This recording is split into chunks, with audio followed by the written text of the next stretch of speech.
You're listening to Cinema Red Pill. I'm Sharon, and today I'm doing an interview with a filmmaker, Kizito Samuel Saviour, who is an all-round filmmaker. I actually don't want to do that part of the intro because I know you do so much. Yeah. So I think I would not be able to point out everything that you do. All right. So help me and tell the people what you do. Okay. First of all, I want to say thank you to the listeners for following the Cinema Red Pill channel. Yeah. I am Kizito Samuel Saviour. I'm a filmmaker, Ugandan filmmaker. I major in 3 things. That is producing, writing, and directing. Okay. Yeah. Then there are other skills I possess. Great. Yeah. That is editing, film editing. I do script mentoring of people. Yeah. I do photography and cinematography.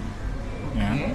And I also do production design, but not practically. Yeah. I advise where applicable. I literally mentor people in all fields of film besides sound design, because sound design is something I don't do and I don't think I'll ever do. Yeah. Okay, so today I think we'll talk majorly about those 3 which you pointed out you do majorly: the producing, the directing, and the writing. Yeah. Which I'm sure, I'm 110% sure I've seen you do those 3 in your film, in other films. Mm-hmm. But I want to first ask, which one is there one you prefer to do? Well, I would say I'm more of a passionate writer. That's interesting. Yeah, like writing could be my strongest thing, but directing is becoming another. Because I started off in the industry when all I wanted to do was to produce and write. I didn't want to be a director. Okay. Never. I even told my friends that I never want to be a director in my life. But then luck brought it up and I became one. And now from my first film as a director, I've gotten like 3 to 4 other productions I've directed so far that are coming out this year. Some are coming out next year. And for what I've learned, what I've done, and what I'm still doing, it's something I'm liking more, because I get to artistically tell what I write sometimes, or what other people write. It's beautiful to turn a film from scripts to an actual film. You find it easy? It's not easy, but it's beautiful. It's beautiful. Yeah, very interesting. Imagine you read something and then you translate that into a screen and then you watch it after and you're like, wow, the process is amazing. Yeah, right? It's amazing. It's tiresome though, because you work with a team of people. It could be 5, 10, 15, 20 or 100 to put this business together. But the whole teamwork, the beauty about being a director is you have to be well versed about all these things that are going to happen on set, because you're more of the final approval of all artistic implementations in the story. I know that's so good about directors. Exactly. So you have to they want to make the decision of which costume, which makeup, which shots, which acting, which blocking, which what. So it becomes more of all these people work with you, and you do the direction of what you really want to see. So putting your head together to literally interpret this scene or this story or this what into visual is very interesting, because when you watch the film and then you remember how you were doing it on set with other people, you feel proud of the entire thing. I know. It's very interesting. That's really good. So before we go on talking about this, you said you did work as a director. Is Bunjako the film that was your first work as a director? Exactly, yeah, it was my first. So I have to point out, you're the first feature film Ugandan person I've had on the podcast. Yeah. And it did really well, because a lot of noise was made for it. Did you consider it to have done really well? The film? Yes. First of all, I'm proud of that art piece, because I don't want to say that I didn't expect what we did, because we worked so hard for it. We knew what we were working hard for. But what impressed me was we spent all these days in the forest trying to put these things together. and we successfully did it. And then, to my surprise, I did it with the intention of making the audience love the movie, because it was a horror film and people would expect to be scared to their maximum. But I wanted to make it more easier for them than just scaring them, but to have something to learn at the same time, have fun about. So when I was in the theater, the premiere, and actually the 2 screenings we had, and I could hear people laugh, freak out, clap, make all the noise in enjoyment of the film. It made me feel really, really great. Like, I was so happy. It's very interesting when you sit and you're watching your film and people are laughing or reacting to it. Yeah, then people watching your film and they're just quiet and numb, and it just goes on like that. So, and then at the end, people will be like, "Yeah, my money was worth it. The movie was interesting. Where can I get a copy?" and all that. So it took us like a full year to literally have copies out. And when the copies came out, people were buying like crazy. Where were they buying them from? Now, right now, people can find the copies of Bunjako from all libraries of Uganda. You just go, you ask for the movie. If that person doesn't have the movie, they will look for it and get it for you. Because it's majorly in town, Majestic Plaza, Zai Plaza. But thank God there is distributors called the Afro Cinema who are handling distribution starting as actually they started in on 1st May. So how are they handling that distribution? They are getting different movies and then making thousands of copies and then selling them around in different regions of Uganda. Where are these people? I really want that. I need an outlet for this that's not strictly the theater. Okay. They are found at Namaganda Plaza, 4th floor, shop R. So I can go there and have a wide variety of Ugandan made films. Exactly, yeah. Because they have movies in their stock that are waiting to be released. Okay. Now let's first backtrack into. I want to know how you started out, how you found yourself in the industry, and where you were before that. Okay. The story is very funny. I never want to share this, but okay, I can share it. Now I can. Yeah. You should. I was home, I think. Then I saw an ad about some company was looking for actors and all that. So I went there. I joined the team. Just I knew nothing. I just looked at people doing things. Then I looked at the director's script, and it really impressed me the way it looked. So I wanted to have something of the same, but I never knew how. So I just stayed there, and as time went on, by those days you could rehearse a movie for months and you never showed it. Yeah. So I was there, and all the time I was there, I think it was just a few months, and they never shot. Okay, we went to set and we shot some things, but it never got completed.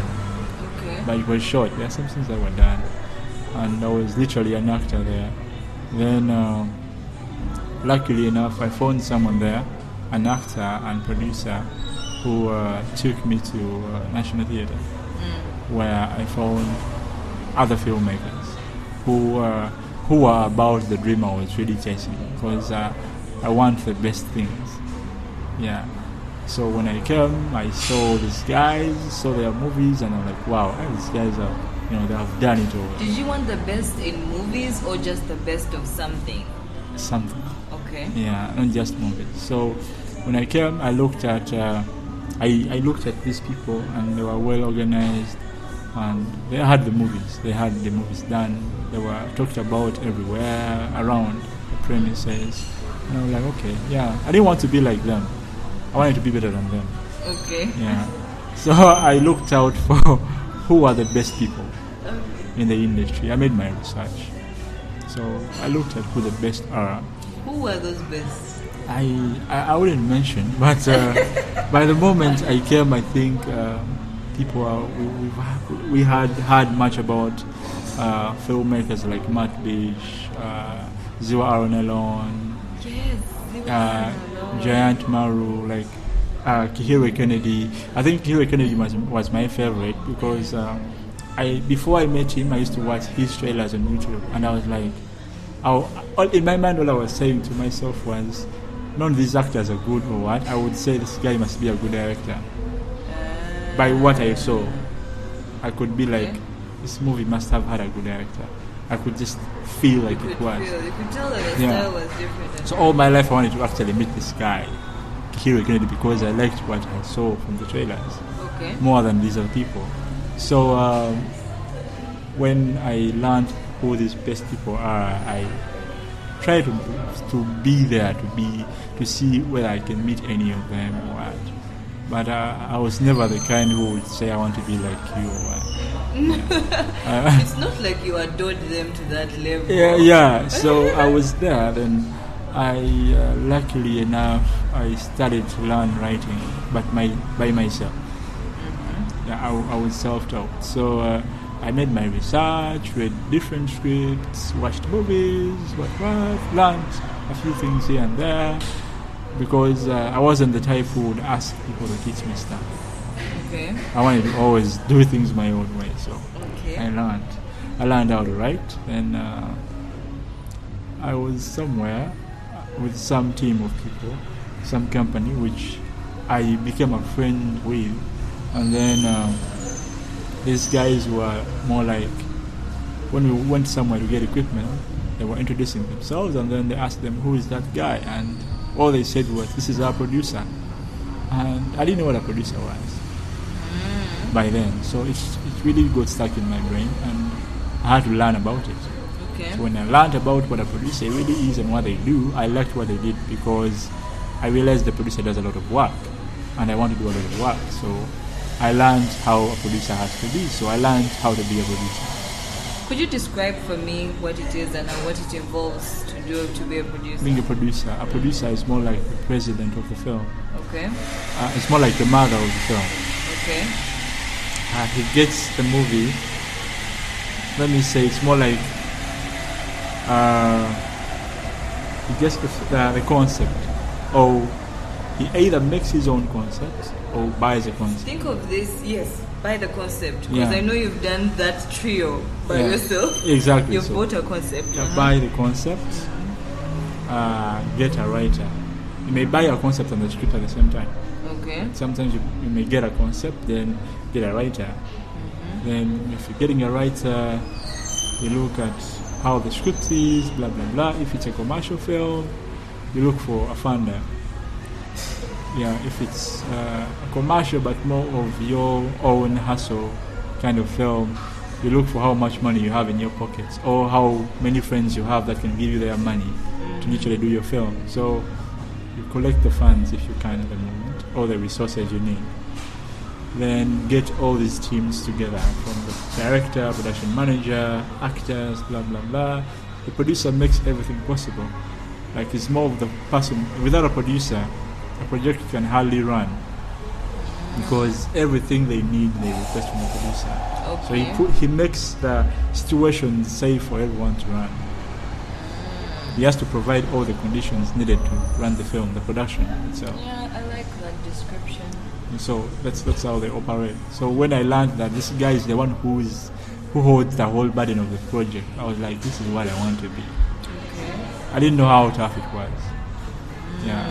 Until someone brought me a project for the first time, and I did it. You had to produce it. And I had to produce it. And luckily enough, by the time he came, I had learned pretty much stuff, and we successfully ran the project.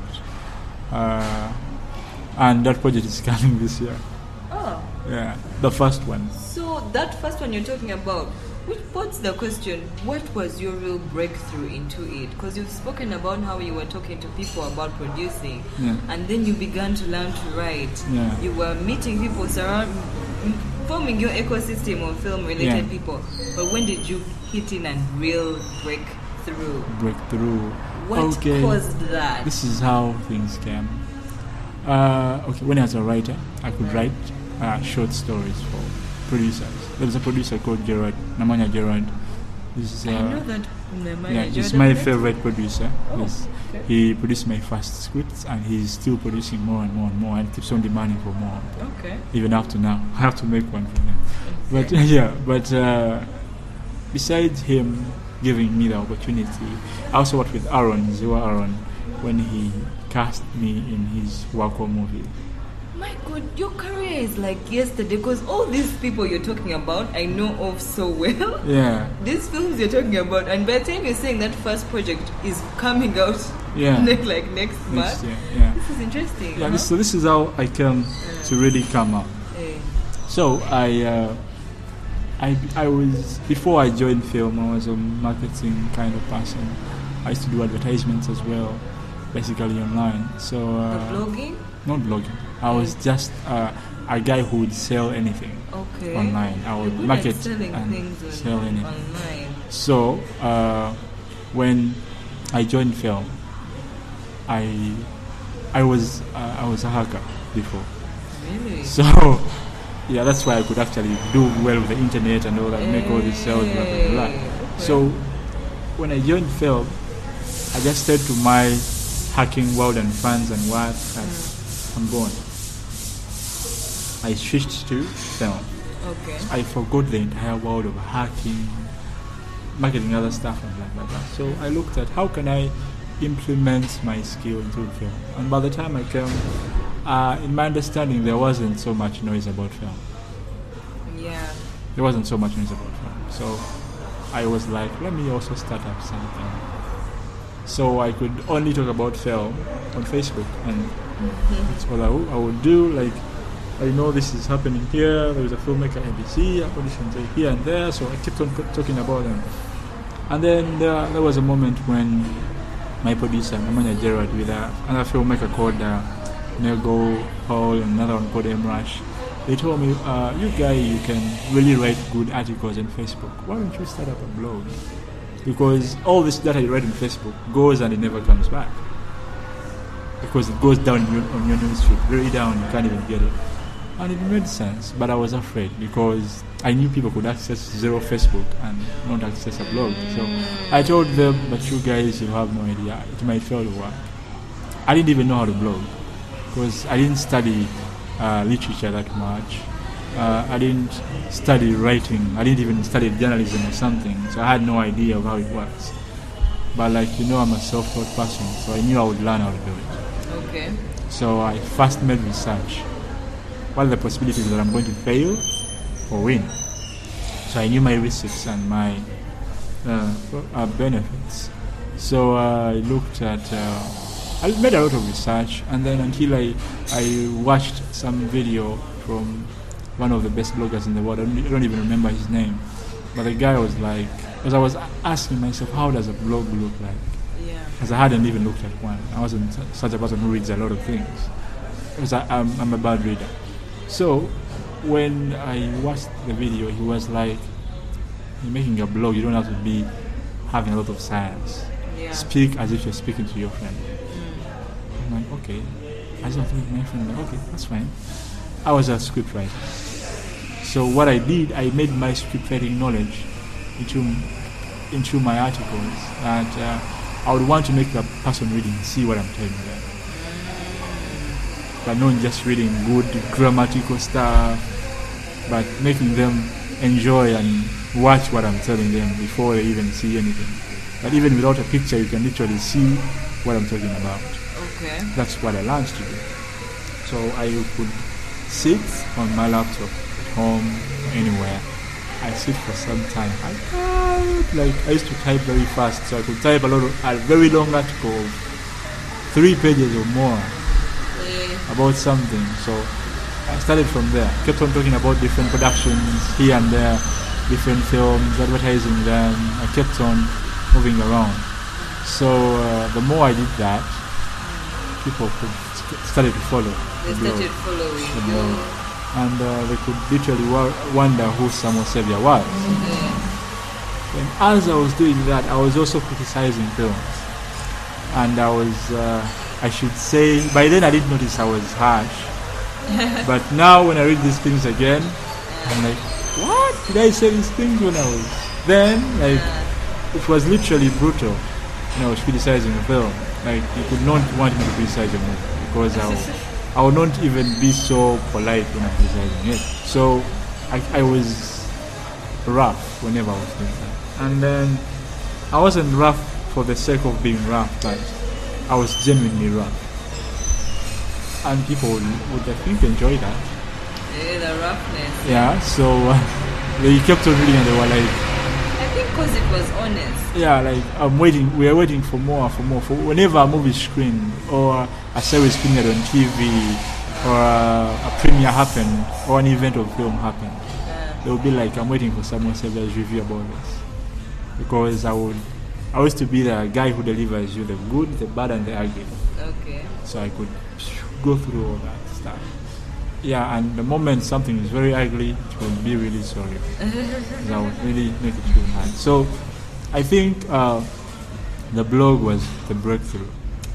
That's interesting. Yeah, because it's through that people were like, who the heck is this guy? Because there, I had no productions. Yeah. I was more of a writer who was writing short stories for people. Yeah. I could write features, but I think the producers couldn't produce them.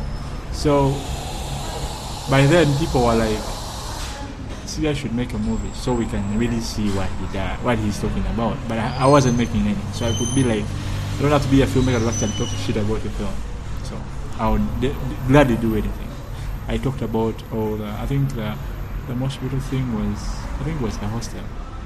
The hostel series, the Serenity one. I think it was the only thing I feel sorry for all I said about it, because for bashing it. Yeah, it was really.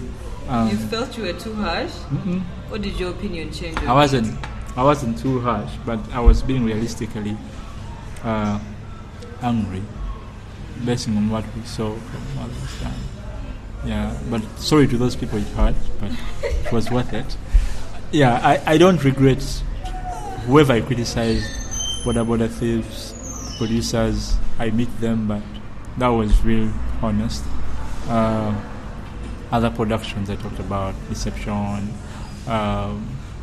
all around productions that were happening then before I paused the blog from running. So the more I talked about those things, the more people followed. I had my biggest audience was from the West. I mean the USA style. That was the biggest audience. Then Uganda, I think Uganda was third. Europe was second. America was first.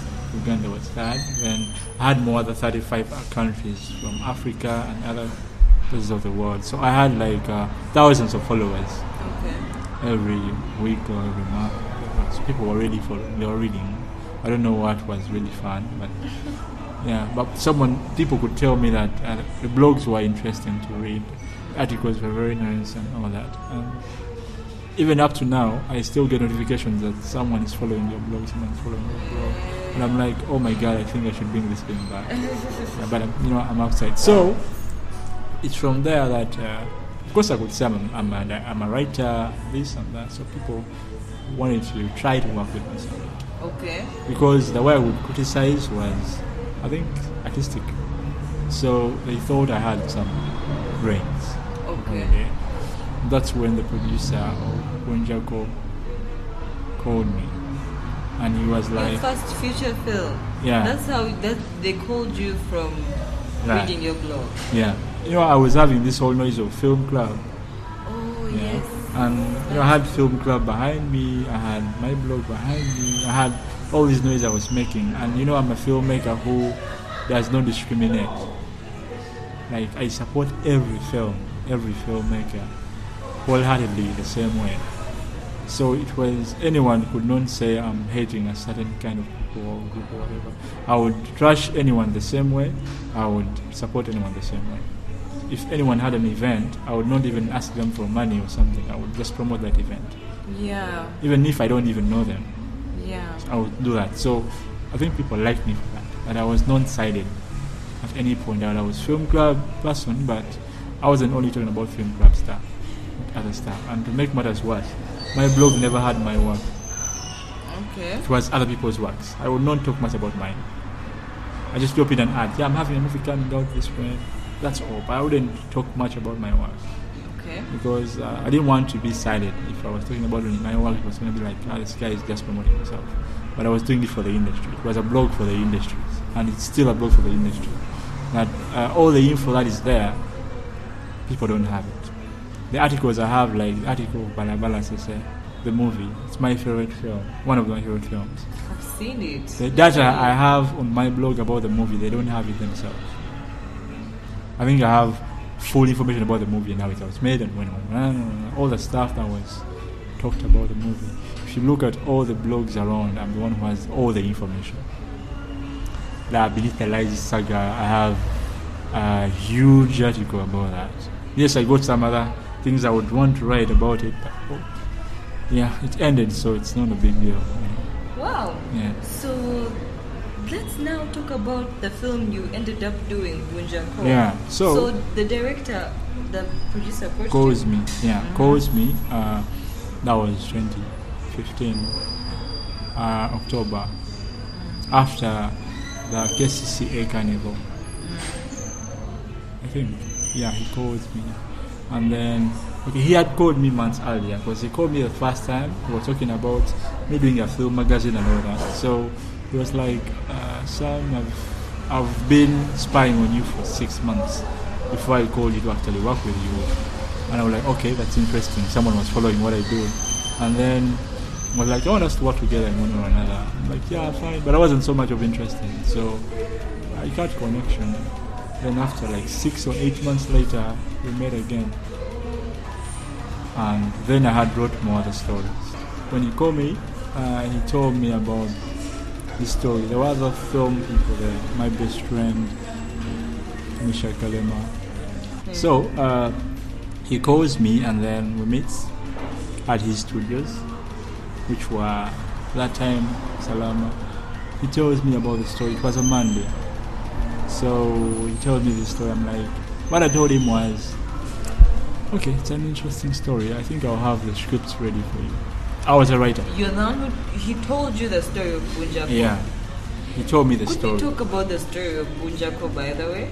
Yeah. Exactly. So describe it. You'll describe it better. So he told me the story about this guy, a police guy who had a daughter.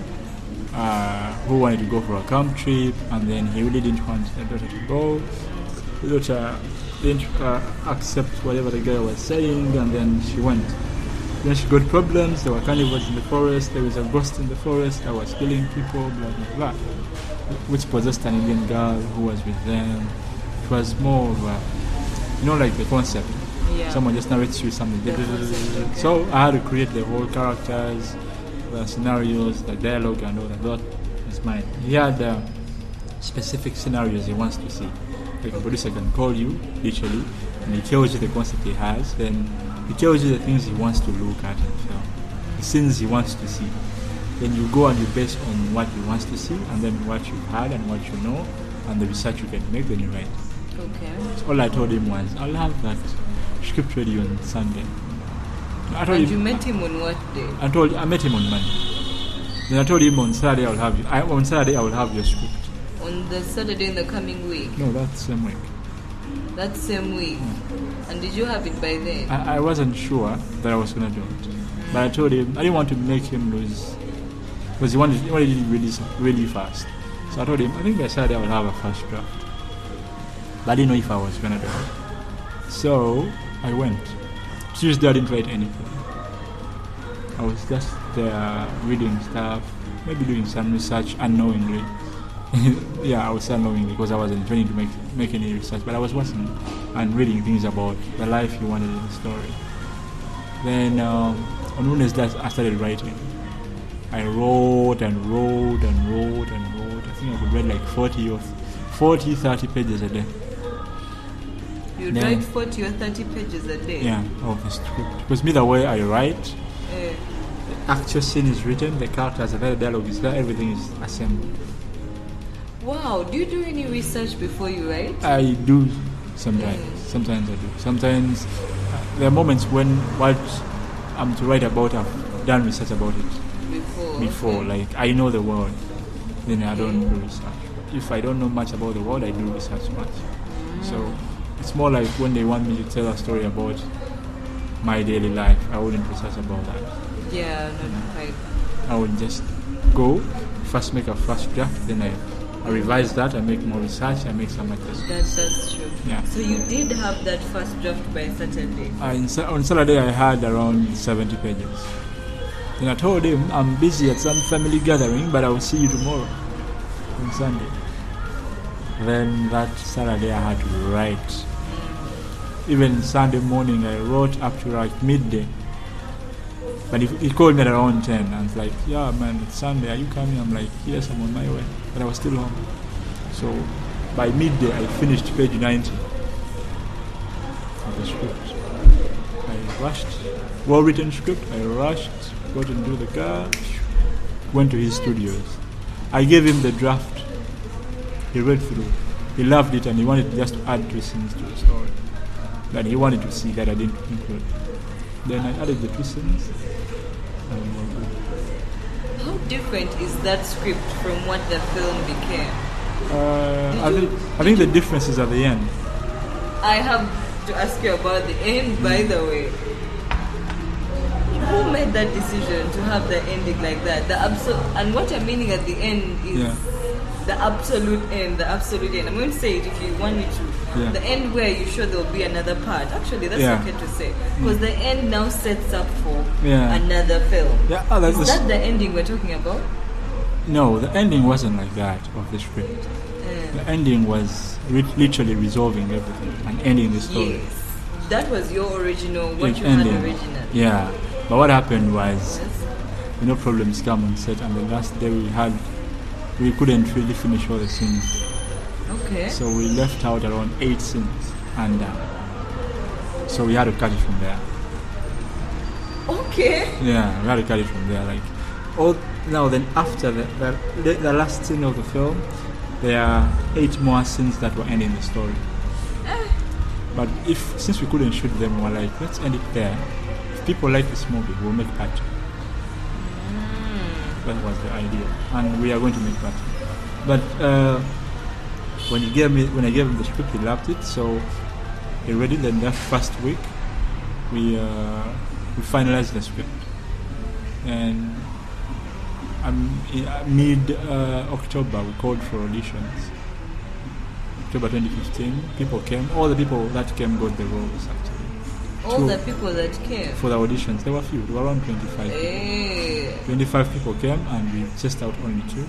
And all the other 23 got the role. All the actors you see there, as they came for auditions, because it wasn't more of a noisy audition. Just those those who feel like they want to try out something, come. And then people came. So we finished casting. Bender booking was there. Bender was there. So he's my friend. But he wasn't in the movie. He wasn't in the movie. He was the acting coach. Yeah, and then we did the casting together, so he could train these actors. Because 70% of the actors of Bunjako were new, fresh actors. So it was a blessing that they had training for around 2-3 weeks. Then, because we started rehearsals in November. 1st November, I think. Then by the last week of November we were done. Then we finalized the locations and all that, got everything in set. We didn't have a big crew. We had a big crew. We had a crew around 5 to 7 people. So you filmed for how many days? We shot from 1st December to from 1st to 14th of December. Then we broke up for Christmas holiday. Then we resumed on 27th December to 31st December. That's how we shot. So we had the first 2 weeks. The first week was doing all these scenes before the forest. Then the second week was the forest. Where did you film? What forest were you in? We first shot in Bunjako forest. The actual Bunjako forest? Exactly. Okay. Where those things really happen. Yeah, you say you note that it's based on a true story. Exactly, where those things really happen, but we didn't know by then. Producer didn't tell us that those things happen in the same forest after the shooting, because we wouldn't be comfortable if he told us. Okay. So we spent 7 days amidst the forest, camping there, day and night shooting. Then we broke off. Then the last forest we did, since we did them in at Kaz, Kusabala. Okay. That's where we went from 27th to 31st for around 3-4 days. Then the shooting got done. Yeah, we had a very to me it was a very interesting moment. It was weird that people didn't get scared to be in the forest late night. No one was having fears. We were all as if we were at a certain beach having fun. That's how it was. It was a very fun moment. Yeah, besides people getting hungry, tired and all that, getting injured because they were running through bushes, trees and here. But it was very interesting. Now, this is how I became a director of Bunjako. When I wrote the script, I gave it to this guy, Baguma Tolbert, the producer. He told me, Sam, look for a director you trust for this script. I don't know these people. You know the Uptown people very well. Look for a best director you can trust. I tried to find one. That's the truth. You just couldn't find someone who I could trust the the script because people weren't as crazy as the story. You understand? Like it was some other weird thing. So later after he was like, oh, but Sam, can't you direct this movie? I told him I've never been a director. I was like, but can't you? If you can write this thing, it means you can direct it. And I remembered some words that some film consultant Julio told me that because he used to find me at the theater every day and I was writing every day. And then he was like, I see you here every day, you're writing. Who do you work for? I'm like, I work alone. I just get people, they hire me, I do things here. Then he told me, seem to be passionate about writing. You should write as you also learn directing because it's better if you can write and direct. I told him, okay, I'll give it a shot. But I didn't take it as a serious thing. I think he was just concerned because every night he could pass by at theater, he could actually find me writing. And I used to be alone. So I remember his words were like, okay, maybe it's worth a shot. But I didn't know directing yet. Yeah. Okay, I think I knew, but I didn't know that I knew. Okay. So the challenge was I had never been on set to direct a film. I've been with directors and all that. I knew what they were doing. You had never been on set before your own film? To direct a film. But you'd be on set as an actor. As an actor or as a writer. Watch things being done. So it was another challenge. But I think I was ready for it. But I didn't know I was ready. So I equipped myself pretty well, and then rehearsals began. I used to tell my actors, I'm just a working director. I don't know, but my director may come in the future. And I'm just working with you in the rehearsals. You were acting as though you're there in the interim before they get a real director. Exactly. That's what was in my mind, because I knew someone would come eventually. But as we were asked and all that, okay, these actors respected me way too much. Maybe because they loved the script in the beginning. So they were like, these brains wrote the script, so maybe they are good as well. So they trusted me, they really respected me. And by the time I got to literally work with them in rehearsals after the shooting, they thought I knew everything I was doing. Maybe I knew what I was doing, but I wasn't so sure. But remember, we were a team of 5. We have a DOP, Womasebo Eric. We have a production manager, Imran Musabe, me the director. I had an AD, assistant director, who was helping out in the practical works, of putting the set together, blah, blah, blah, blah, blah. Roy Kunitado, and then the producer himself, Robert. Then we had 2 makeup artists, I think. One came, and another one left, and another one came. So, the beauty was, no one advised me how to direct a film. They let you do They let me do thing. my job. Okay. Like, these people are amazing. I should say the producer is very good. I've worked with him 2 years now. Even these previous films, one of them is his. But he lets you do your thing. He doesn't interfere to wisecrack around or whatever. He's a guy who lets you have your space. So when he says you're going to be the director, even if he knew I wasn't a director before, he trusted me. He had the faith that I could do it. And that was enough. That pushed me. So we shot from day one to day last. And I acted as if I was a pro at what I was doing. But yeah. But as a director, what were you using to inspire you to make the decisions? Like, use this camera angle, just use this sound. Yeah. Did you manage the sound? Like, the actor should face here. First of all, I used to watch movies. Yeah. What type of movies? Like, are there specific ones that? No, I just inspired watch you? any Any movies? I watch all kinds of movies. Okay. I don't segregate any.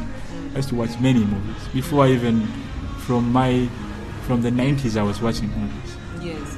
all my life until I joined high school. Then I stopped watching them that much. I could watch like 4 movies every day or more. So I had all the visions of what I want to look at. And particularly for a horror film, Yeah. what were you using to inspire you for, like, to make it scary the way you said you wanted people to be scared? No, the producer in the beginning was like, I want to scare people. And in my mind, by that time, I was a producer. Because I had already started this movie that is coming out. Because I got this film in June. And by the time you gave me this idea, I was already in rehearsals of the other film as a producer. So I jumped on board because I was just a producer at the other side. So I could literally multitask. And I knew that it was going to be another tug of war to sell a horror film. Yeah. So I didn't want to tell him that he may fail to get market for this movie, but all I did was let me make it family friendly. Have this family, this father, whatever. These other 45 minutes of the film that begin the movie don't have anything horror. It's family related. That was my major goal there. Then the horror after, to the rest of the film, after 45 minutes, horror non-stop until the end. I really want to understand what intrigues me with directors is making a decision on how the movie is going to look, how you'll set the mood of something, and this will happen in a particular way. Do you be having those things in mind before? No. Or do they just happen for you while you're on set? I'll tell you one funny thing. Most times, it hardly happens to me, but most times, directors don't know what they're going to do. They reach on set every morning and they're like,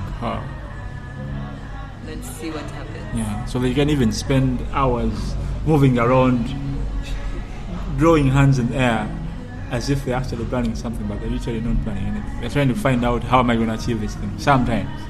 Yeah. Even if they are prepared. So when you reach on set, it gives you another look and you're like, where am I going to really move? And then if it finds a director who gets stressed easily, it can be hard. But literally, as an artistic director, if you're reading a script, you're visualizing. Do you write some of the do you be specific about some of the visual decisions in the script? Yeah. You do that, right? Yeah, directors so doesn't do. that help? It does, like, they make notes aside. Me, I don't make notes. I make the notes in my head. You make them... Yeah, I don't write. Like, you never find me with a book taking notes on set. It's weird, but I don't do it. Wow. I only go with my head. Considering you're also the writer, though, everything you didn't know you were going to be the director, though, so that's different. I see how the dynamic is different. Yeah. Is the next film you're doing, have you written and directing it? Yeah. Wow. Can we talk about that? Because I'm so curious about the lessons you've learned. Were there any problems in the first set? The first film. Have you learned something that you're going to carry on to the next film? I think in order for it to be better? I think what I learned more was more of making what I did better. Because most of what I did then, I still had studied those directing techniques and all that. I had learned, it's majorly psychology and also understanding how to portray something to the audience. Okay. So what I learned more is more of, it's not just about the actors now, but the entire thing. Okay.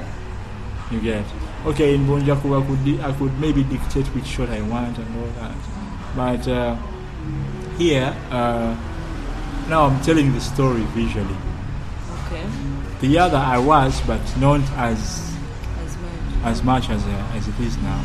Now I got to see more light of how to speak more than just the dialogue or the movements of the actors.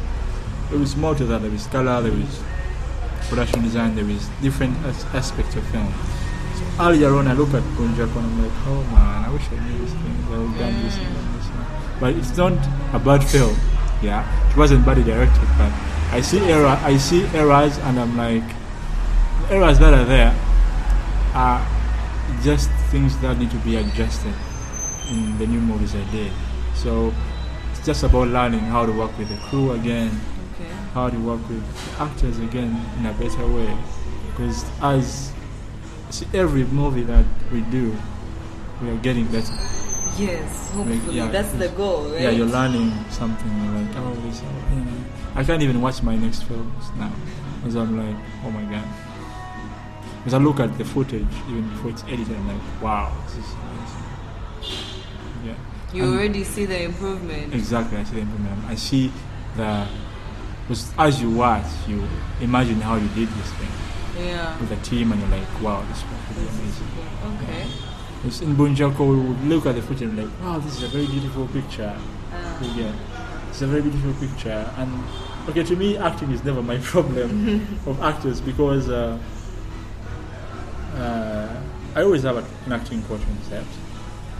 I mean, in the rehearsals, and more so, I'm an acting coach myself.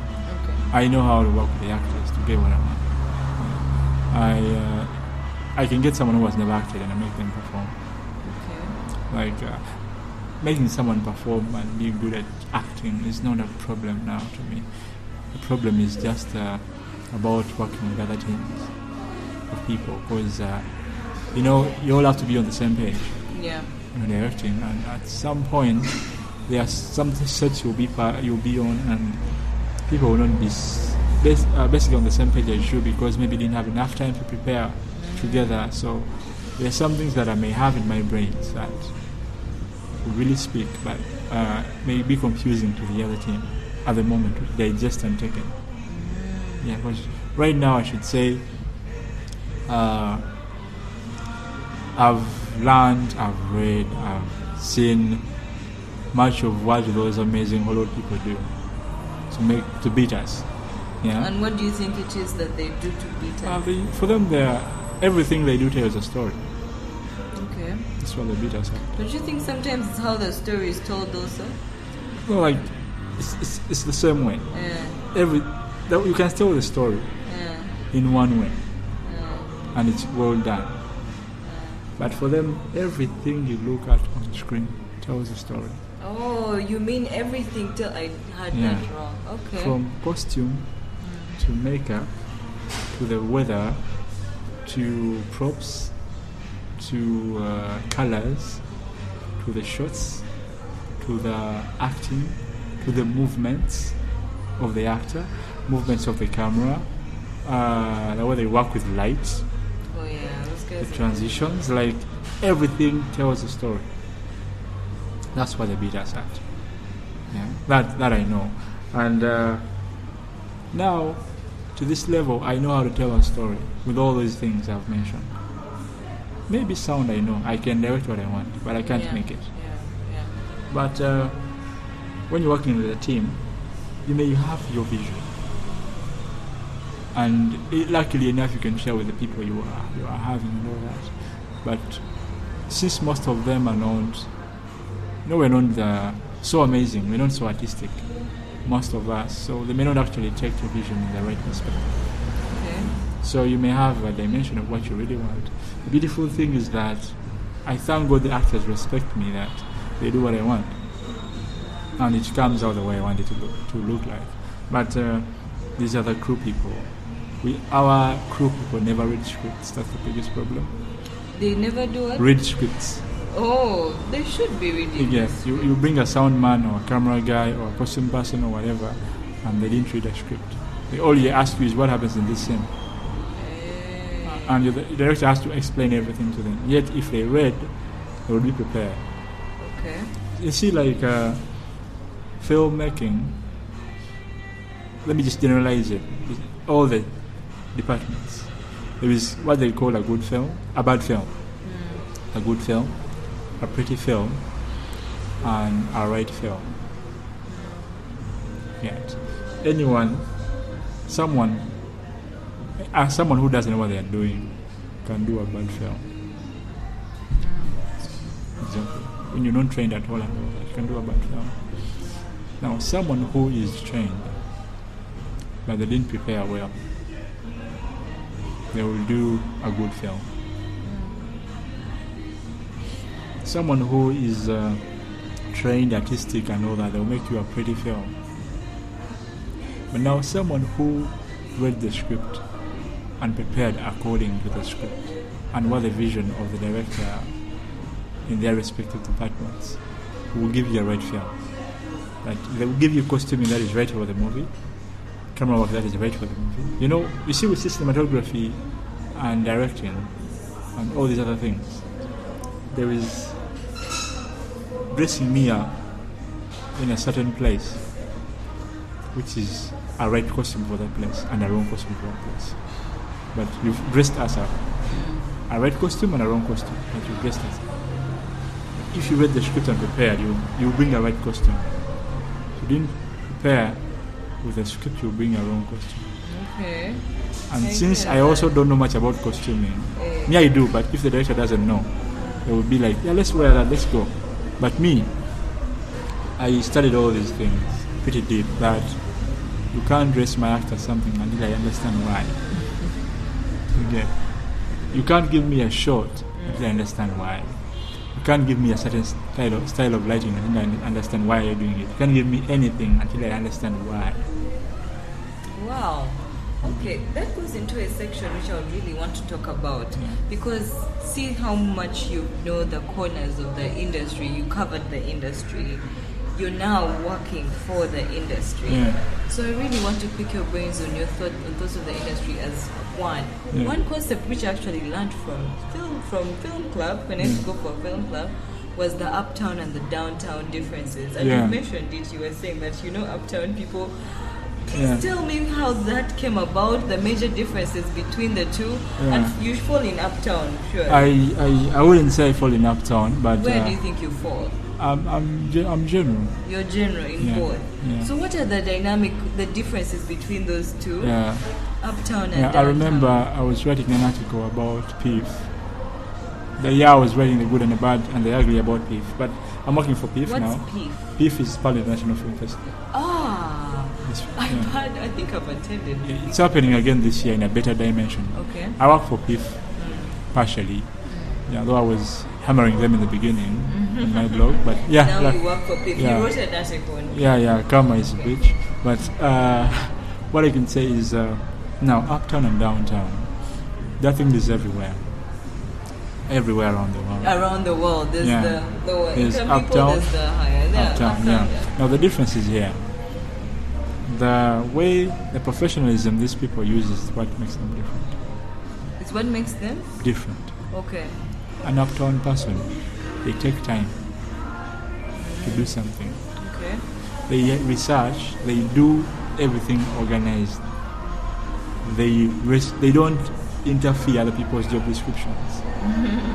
A director does their job, an actor does their job, whoever does their job accordingly. They take a lot of professionalism when they're doing whatever they're doing.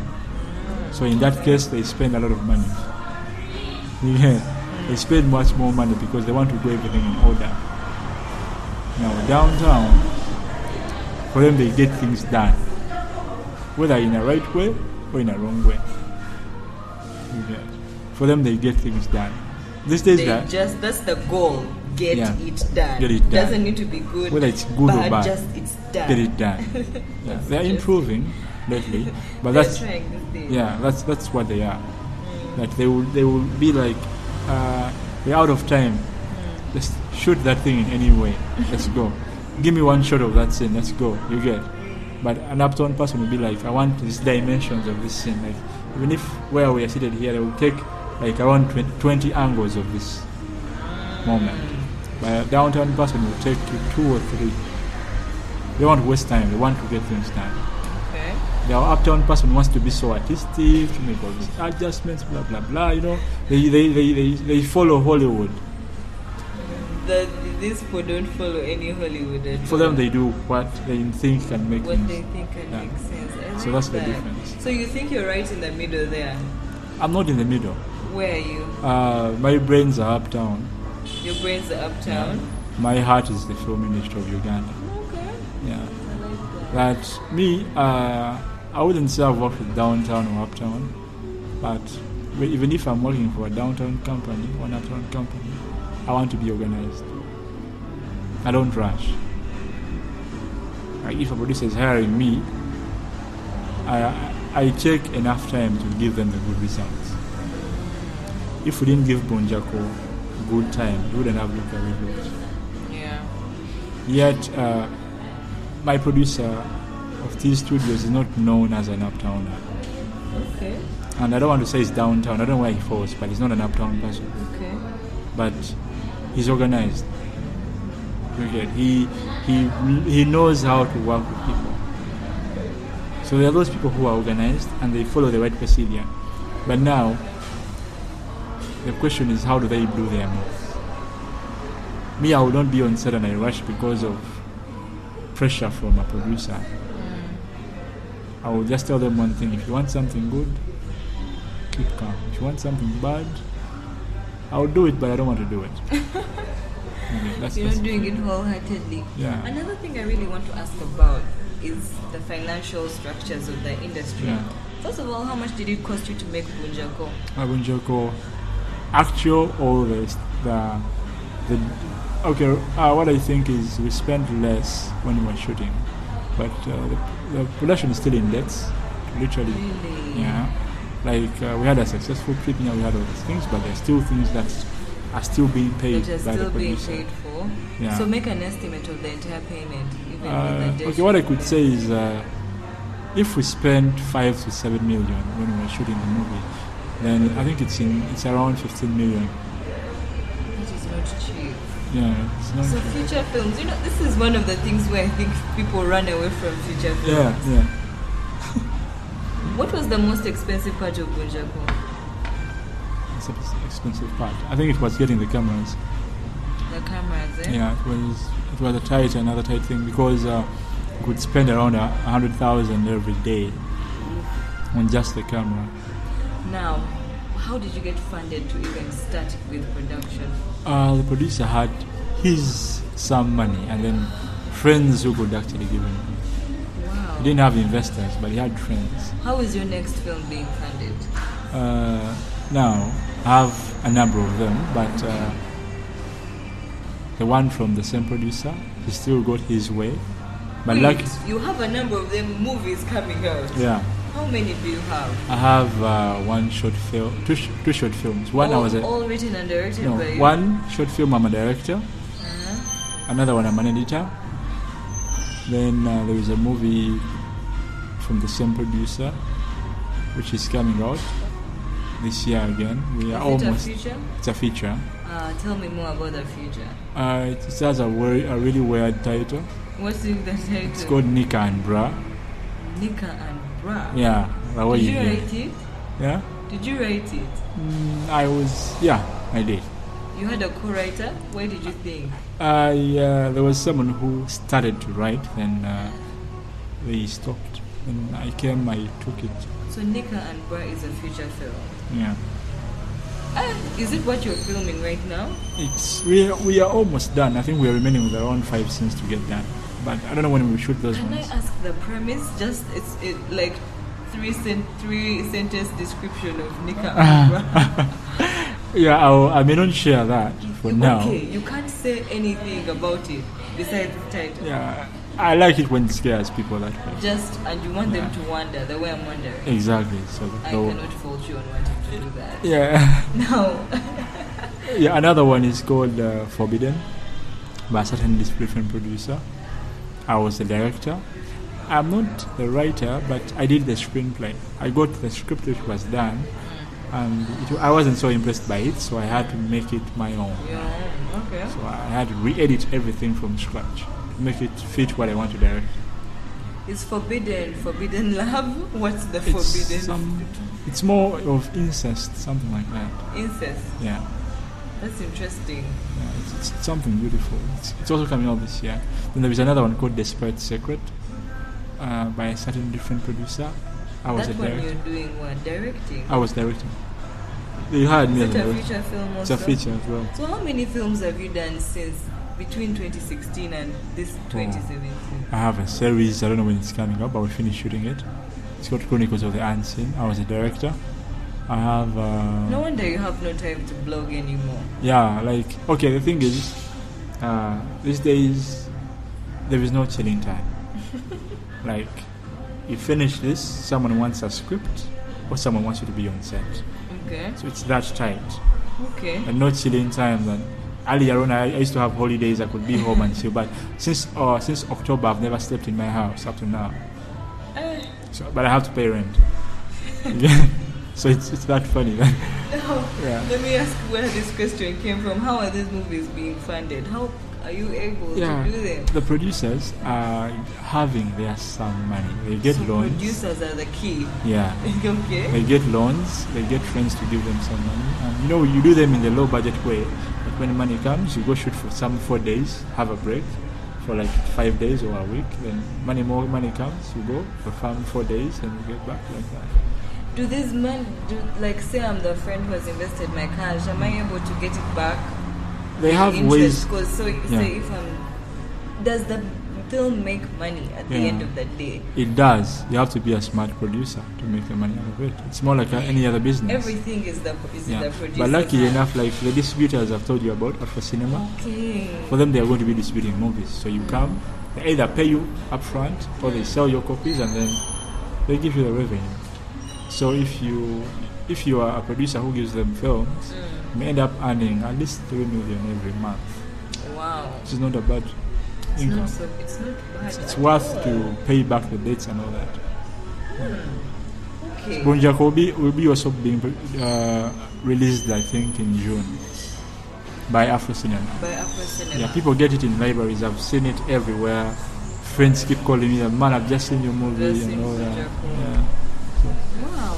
Yeah. So I think that's actually good enough. I want to now talk about your favorite things. You, as when you used to watch movies, you mentioned before that Bala Bala Sese was one of your favorite movies. Yeah. Why? It had a feeling of belonging. It had home. It felt Ugandan. It felt so Ugandan. Like it was a story about, you could see the village and you feel back, like you're back in Uganda, you're back home. It was artistic in my understanding. I loved it. Okay. And I want to know more things you like. Who do you look up to in the industry? Of Uganda? Yes. No one. In Hollywood? In Hollywood, still no one. Okay, the thing is, Jesus Christ. The only person I would say I would look up to is James Wan. James Wan. He's a director. He's a horror. Oh my God! He's a horror film director. The horror guy who did Insidious, The Conjuring. Yeah. I like that guy. But he's all round. He does other movies that are not horror. Furious 7, 8. That's why I was thinking action. The only reason why I like him is he's really, really great at what he does. Mm-hmm. And I saw a behind the scenes clip about him talking about how he directed Furious 7. I was so impressed by the way he describes whatever he did. Okay. I would look up to him if I would want to look up to someone like that. You don't want to look up to someone? I don't look up to someone because I watch what they do, I learn, I pick a few leaves, then I make my own one too. You, Samuel Saviour. Yeah, because I don't want to look at those people, up to those people, because I don't know what happens behind their scenes. I see who they work, I see how they describe whatever they do. But they're just an inspiration. You don't have to do what they're doing. No, the inspiration I have is my previous art piece. Is your previous? Art piece. You're so Bunjako, every one. Even when I'm writing the script, I should be honest with you. My current script can't be better than the previous. Can't be less better than the previous. Than the previous one. Because I based on what was my previous, and now what's my current. I look at keeping on getting better. Wow. So the previous. Your previous work is the inspiration for what's tomorrow. To come. Exactly. That's how I do. So if you ask me, tell me your top 5 best directors. I mean, not only the ones people know much. But you because I don't literally favorite. go to follow those people. I just watch different art pieces and I'm like, yeah, okay, this one makes sense to me, this one makes sense to me.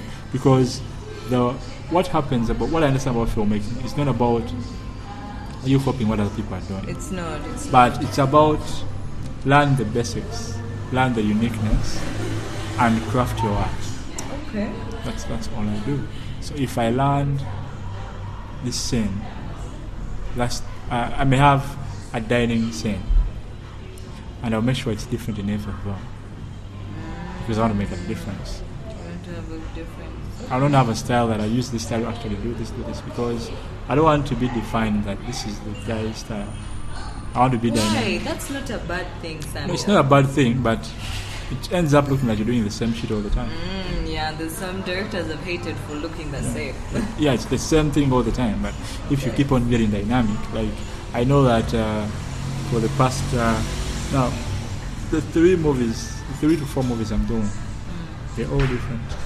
Okay. Style of directing is different. Style of directing between Bunjako, then Nika and Bra, I think there's a difference. There's a difference. Like I always try to make sure how would I tell this thing differently. So I sit with my DOP, I sit with my team, and I'm like, okay, for this film I want to flow with this. For this one, I want to flow with this. I want to flow with this. Okay. Yeah, because we don't work with an all experienced crew, but the moment all of you understand what you really want to do, things go right. Yeah. The moment you have the first main good people, if you have a good director, a good producer, a good camera person, actually someone who can do camera and lighting at the same time, a good sound personnel. Now all these other things we can make them because I can direct how the costuming is going to be. I can direct how the makeup is going to be. I can direct how the set is going to be designed together with my DOP. If those first people are good, then I'm good to run. All the other ones, even if they are starters, I'll get all my brains, I put them on the table and we run. Yeah. I think I've now understood you as a filmmaker. What advice would you have for people who are coming into the industry? First of all, this is not a playground. It's my playground because I'm used to it. Okay. I know how to juggle the hassles. But if you're coming and you want a silver plate where you're going to eat everything safely and smoothly and all that, it's not going to happen because you have to fight. Yeah, I have people I mentor, but I don't spoon feed them. Yeah, like I make them learn things that are not the hard way, but the right way. But you don't expect everything to really come on your table. You have to push harder. It's not an industry where people will help you. I don't help people. I only share my thoughts. Then they help themselves. They should be able to help themselves. Exactly. So if you can't help yourself... Is that because you helped yourself? Not because of that. I had no one shared their thought with me. But the reason why I do it is because what I realize is this. If I was mentored by someone fully, I wouldn't be doing what I'm doing right now. Because... Do you think the hustle helps? It helps in this way because your mentor will tell you what they want you to know at the moment. Mentors never want you to be better than them. But when you want to explore more about the world, it's literally beyond. To be honest, I would say some of those people I was like, these guys are big in this industry, they do amazing stuff and all that. Some of them can consult me about things. And I'm like, okay, yeah. Not because they don't know what they are doing, but because I'm in a position where I can also share knowledge to them. Why? I explored, I went beyond the limits. You see, I think my producer of Bunjako made a very big mistake of making me learn directing. Because it pushed me to explore a lot more than what I had. So why is that a big mistake? Because I want to be better than everyone. Again. I'm so working. Now you're going to become too much. I have to become too much. That's what I'm fighting for. Like, how do I get better? How do I get better? How do I get better? Exactly. That's not a bad path. It's not a bad path, but imagine if I was blogging still, and all I had was my blog and all that. Maybe the industry would still be promoted in a really good way and all that. But now you're just reaching to be the best. Yeah, because I have one problem. When I learn something, I want to be very good at it. I don't learn and I leave it there. I don't learn just bits of something. Like all these skills I have, I make sure I learn them to the fullest. So what this brings about is, as long as I'm still seeing there is a director who is better, my hustle won't stop. Because I will want to get to the top. Okay, like the person whose script I saw and I loved when I didn't know how to write has never made a film up to now. Really? Because he didn't push as I pushed. The movie that they were shooting then, that I only featured a few scenes and then it never got completed, up to now it's never done. But I can still call him a director. But then when he sees me, he's like, okay. You have like 5 films under your belt. Exactly. So there are people who are legendary. They have all those awesome movies and all that. And we'll live to praise them and really be grateful about what they're doing. But we, the young people, we're also trying to fight hard to make sure we tell stories in a better perspective. Because now, what matters is how do we tell our stories. Because we have all the equipment, we have everything we need, but how do we tell the stories? See, if we are perfectionists, it will be beautiful. Because we have a lot of lazy people, a lot of lazy teams. That's what kills us. That you may be the director or the writer or an actor or what, and you're aiming for the big, best thing. But because all these people behind you or ahead of you are lazy doing whatever they're doing, they will also pull you down. This film is a teamwork thing. If your director is a lazy one who doesn't want to train you as an actor, you'll not be a better performer. You'll be like, that's workable, can go with that, then you'll go. And you'll never be as good as you have to be. But if the person who is working with you is also as aggressive, then we'll have good work. Because we have all that it takes to have amazing productions with our low budgets. So if we can literally pull off those productions with the little we have, what happens if we have all that we need? But we are being lazy all the time. Almost every department is lazy, you know. There are things that a writer bypasses and they have to be really rectified. There are things that a director bypasses and they have to be rectified. Some of us to the DOP, some of us to the... We want to be comfortable. Like when we don't want to go the extra mile of doing what is hard. So when the director tells you, I want this shot from this angle, and you're like, no, lighting will not work. Yes, you can light, but you don't want to move the light. So you'll be like, no, leave it like that, and then the scene will appear normal and basic. But if you took the extra mile literally, because you see, these people with young brains, they're so much inspired by Hollywood and they want to achieve almost the same look. So they come with all these ideas. So I want you to pan this camera from the flower. When it comes to reveal these people, but a normal DOP in Uganda will be like, let's just make a medium shot, close up, and we go. Yet the other kid had a different, beautiful perspective of introducing this scene through the flower, through this angle. But because the DOP will be like, we can go without that. People don't know our script, blah, blah, blah. That's what they usually tell you. Some of us, the costume people and all that. I've had a chance to the people I work with, I try to share my brains of what I think is right to follow. You see, I can have a costume personnel, I can have a makeup, I can have a continuity, I can have whatever.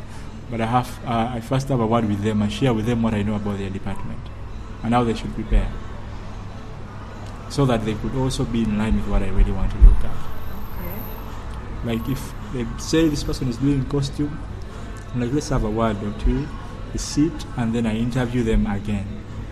After proving them that you don't know much, then I tell them what I think they should follow. I give them references they should follow. Then we have something good.